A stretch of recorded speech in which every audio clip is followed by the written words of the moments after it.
What's up guys, it's Scion and I'm back, and this is another weekly update for Blade and Soul.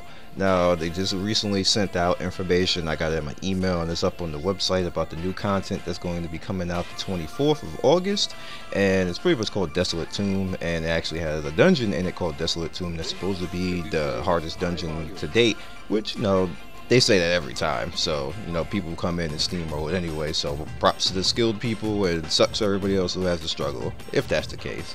But we're also getting things like a weapon evolution discount, we're getting a DPS meter, we're getting changes to PvP, and I'm going to talk about that really fast, not going to take too much of your time. But the very first thing I'm going to actually talk about is the PvP improvements. The PvP improvements are kind of curious because they said they wanted to limit the party, that matchmaking experience, like you're now capped at 2, like you can only bring 2 people, which I was like at the same time, but you know, I know most people who stream and most people who play the game, they play with their friends, so you're now breaking that up a little bit. So I understand why they're doing it, because they don't want to have gamers be stacked against stacked teams, but in a sense I would like it that, and like in Whirlwind Valley, just normalize the gear at Whirlwind Valley. That would help a whole hell of a lot. People probably would do it more, because what the problem now is not really you coming into a pre-made, is you coming into a pre-made that all have nuclear arms on their like, you know, they're gonna blow you up regardless. So that, in the sense, you just want that to be taken care of. You just want you want to be able to have a little bit of fun overall. So I don't think that the 2 party cap thing is really necessary, especially in 3v3. That's kind of funny, like, so you're gonna have 2 people who are cool and then a random, like, what?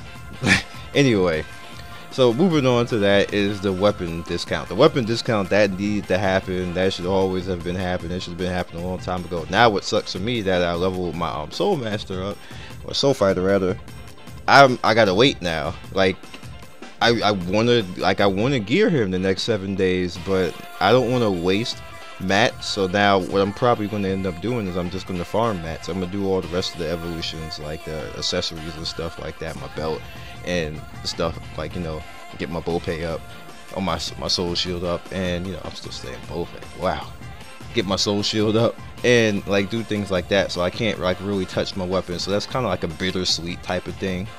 I like it, you know, basic cost is going down, the gold cost is going down, mats is down, so that's all well and good. The next and the last thing that I actually want to touch on today is something that's probably going to, if it hasn't already, I've seen it in the past when people were using mods and stuff like that, is the DPS meter.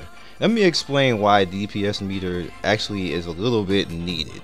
I know it kind of sucks for certain people and stuff like that, and just puts another like stigma on top of people, but it actually kind of needs it, because what I notice in dungeons is people will really be like one button playing. And what I mean like that, you know the skills of a character, and you'll watch somebody literally just sit there and slash like one button, like a kung fu master just sitting there constantly doing the same left click combo. That's it. Now you know damn well that they're not doing no DPS like that. Or we'll get Force Master, because Force Master was my boo for a long time, my female character. You see them sitting up there spamming the fireball over and over again, left click. Occasional fire blast or something like that, occasional big spell or something like that, but you know they ain't doing nothing.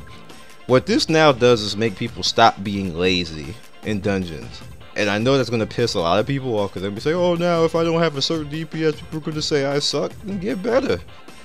Like that's all you gotta do at the end of the day, get better. Go watch a rotation video, go onto the forums, go onto Reddit, say, look, I don't want to suck, so tell me what my rotation should be. Like, go, there's, matter of fact, there's a build site. A lot of people don't use it too often, but there's a build site where people make some pretty good builds. Go on there. I'll put in the link in the description for all that stuff. I know this is going to be a problem, because it's a problem in every game that people start complaining that they start getting labeled as bad DPS and stuff like that. My word of advice for you, if you feel that stigma is going to happen to you, is go out and learn your class a little bit better so that doesn't happen to you. That's the best thing that you can do at the end of the day. There's no excuse for not being able to do it. Not to say that you're a bad player, because I don't really think that anybody's a bad player. I feel that you can learn. Anybody could learn. So just so you know, a lot of people see this stuff, like, you know, watch my videos and everything else. I'm putting it out there, like, you know, just prepare yourself, like, learn.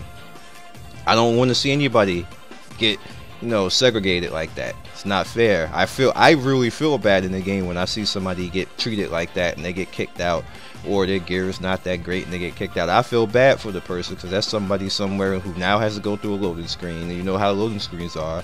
And like, you know, I do feel bad for that. So this is just my way of trying to help prevent that from happening. And otherwise, this is going to be some good content for us. It's very quick. We'll probably get something pretty big after this, because this is really not that big of an update. But you guys be legendary. I didn't want to take too much more of your time, and peace. I'd like to thank everybody for 10K subs. You have no idea how much I appreciate that. And if you liked what you saw in this video, please click the top right to click more of my videos, or click the bottom right to subscribe to the channel. Once again, one love, peace, and I will see you next video.